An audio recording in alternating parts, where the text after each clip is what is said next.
After the beginning of Russia's full-scale invasion of Ukraine, Western partners have frozen about $350 billion of Russian assets. This money should be used to restore Ukraine, Ursula von der Leyen, President of the European Commission, said. We have blocked 300 billion euros of the Russian central bank reserves, and we have frozen 19 billion euros of Russian oligarchs' money. In the short term, we could create with our partners a structure to manage these funds and invest them. We would then use the proceeds for Ukraine. And once the sanctions are lifted, these funds should be used so that Russia pays full compensation for the damages caused to Ukraine.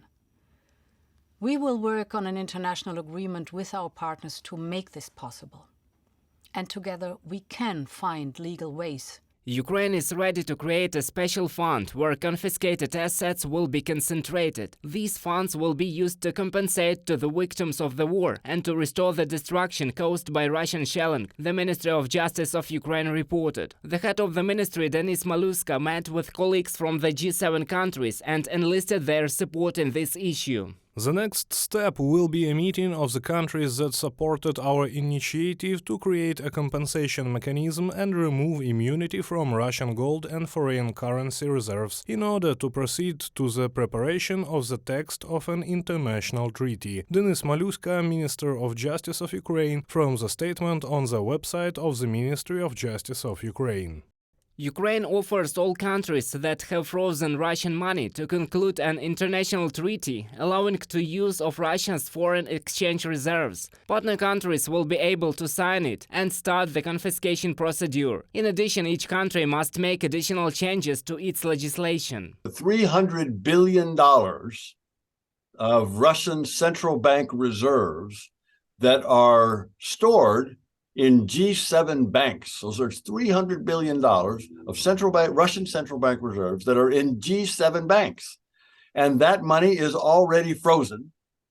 And legal steps need to be taken in each of those countries to allow governments to take that money and put it into a fund for Ukrainian reconstruction, or put it into the fund that would allow Ukrainian government to draw on those funds to be able to pay the soldiers, or pay the healthcare workers, or pay the teachers. However, every dollar that will be confiscated, experts explain, must be legally justified. There will be a clear document that in connection with the missile attack there was such and such damage. Here is the justification for such a figure. And when all these documents will be handed over to the courts of the European Union, it is easier that this is frozen money, because the compensation will come at the expense of the frozen money.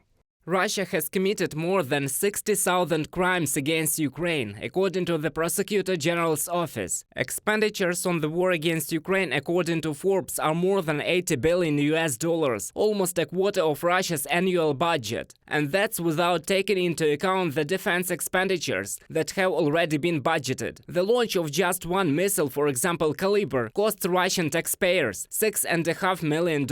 And every hit of such a missile in a residential building or hospital is a crime against Ukraine. And in addition to financial compensation, the Prosecutor General's office requires a creation of special tribunal. We, as Ukrainians, we understand that the crime of aggression as a primary war crime committed by Russian Federation should be punishable on international level. And the possibility to do it is to establish a special tribunal for the crime of aggression.